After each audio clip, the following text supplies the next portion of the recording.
शुभ प्रभात। भगवान की कितनी अद्भुत लीला है, कितनी अद्भुत कृपा है कि आज रामनवमी का दिन है और इसीलिए पिछले 500 वर्षों में भगवान श्री राम अपने जन्म स्थान पर अपने घर में आज उनके प्रकट उत्सव को मना रहे हैं। इसीलिए आप सभी को रामनवमी की बहुत बहुत शुभकामनाएं।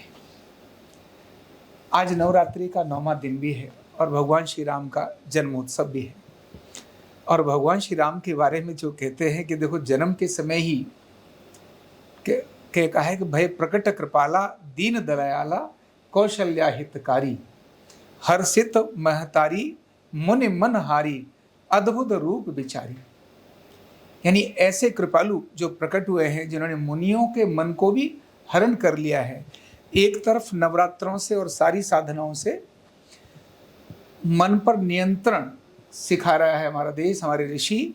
साथ ही साथ ऐसा शब्द प्रयोग कर रहे हैं कि जिन्होंने ऐसा स्वरूप जिसने मुनियों के मन को भी हरण कर लिया हो। कितनी अद्भुत बात है। और प्रकट होते समय कैसा रूप है। लोचन अभिरामा तन घनश्यामा निज आयुध भुजचारी। यानी उस भगवान की पैदा होते ही जो लोचन है वो कितने अद्भुत हैं और उनका जो शरीर है कितना श्यामल है। 4 भुजाओं के साथ, मतलब 4 भुजाएं जो लेकर प्रकट हो रहे हैं और वो अस्त्र शस्त्र धारण करके प्रकट हो रहे हैं। कितना बड़ा संदेश भगवान श्री राम के इस स्वरूप से हमको मिलता है कि शस्त्र कितना आवश्यक है। धर्म की जरूरी है, धर्म जरूरी है तो शक्ति भी जरूरी है। और साथ ही उनके बारे में कहते हैं कि भूषण बनमाला, जिनका भूषण क्या है, बनों की माला है। नयन विशाला, नयन जिनके विशाल हैं। शोभा सिंधु खरारी, जिनकी शोभा बहुत अद्भुत है। और उनके बारे में कहते हैं कि जो स्वयं माया गुण ज्ञानातीत, जो माया का गुण है जिसको कोई जान नहीं सकता, उसको भी जानने वाले। और वेद पुराणों के भनंता, मतलब जिनको कंठस्थ हो, ऐसे भगवान श्री राम जिनका अवतार का दिन आज है। ऐसे करुणा के सागर, इतने दिव्य महापुरुष जिनका आज जन्म है, इसीलिए इतनी दिव्यता है उनके अंदर, इतनी कृपा है, इतनी करुणा है।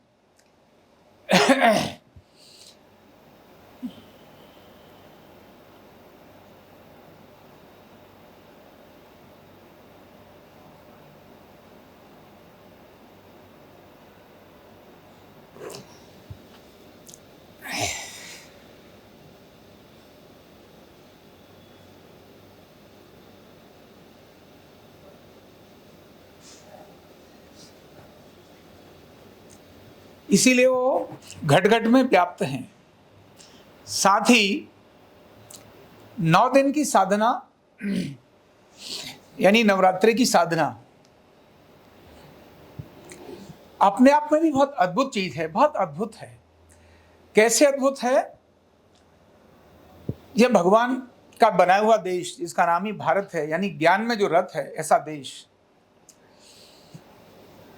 बिना साधना के चलना इसका संभव नहीं।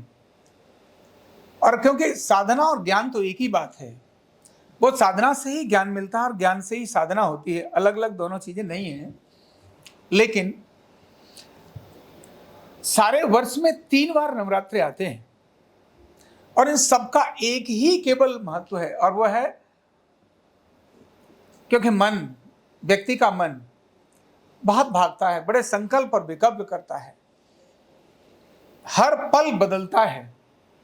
ऐसे बदलते हुए मन को कैसे शुद्ध करें, कैसे एकाग्र करें, और उसके लिए जो प्रक्रिया है वो बहुत भाषणों में नहीं दी है, भाषणों में नहीं दिया, वो व्यवहार में हमारे बीच में उन्होंने ला दी है।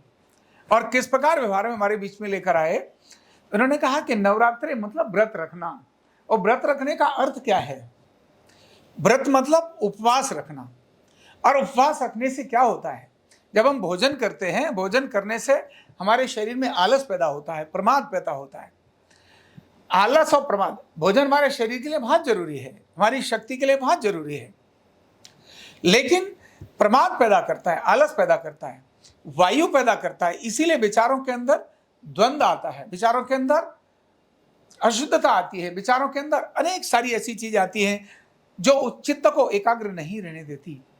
और इसीलिए व्रत कहा, उपवास कहा। व्यक्ति उपवास मतलब मतलब नजदीक, वास माने वास। उपवास तभी कर सकता है जब वह मन से हल्का होगा। अगर मन में भारी होगा तो अपने पास नहीं रह सकता।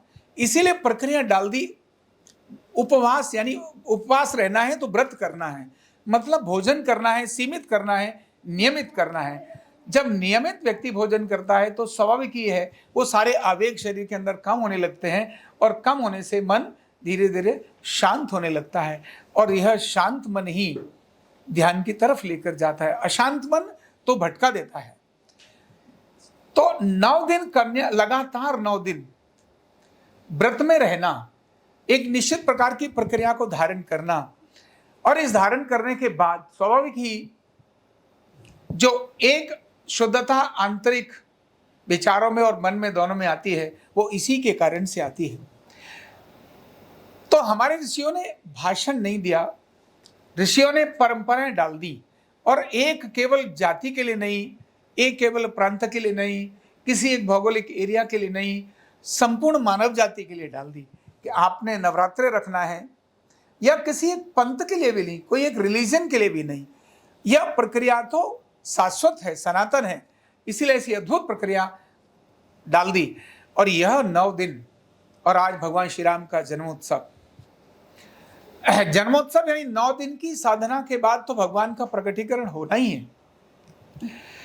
9 दिन की अद्भुत तपस्या, जिनके परिवार में, जिनके राम के अंदर बोला है, जिस राम के बारे में मैंने शुरुआत में भी बताया था कि भारत दुनिया का केंद्र है, नाभि है भारत, और भारत की नाभि अयोध्या है, और अयोध्या वो कॉस्मिक एनर्जी का केंद्र है।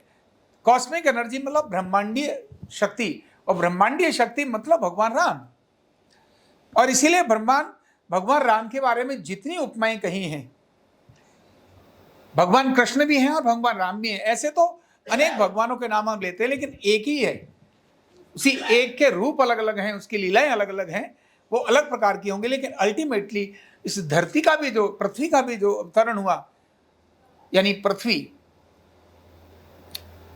वह भी धुरी अयोध्या ही है, और इस धरती को तारने वाली गंगा भी जिसके कारण से आई, वह भी अयोध्या ही उसका केंद्र है, क्योंकि भगीरथ अयोध्या के अंदर ही पैदा हुए थे। तो ऐसी दिव्य संस्कृति वाली, ऐसी दिव्य धरोहर वाली, लेकिन हम सब उपवास रखते हैं, बहुत बार उपवास के क्रम को भूल जाते हैं और उपवास को खानवास में बदल देते हैं।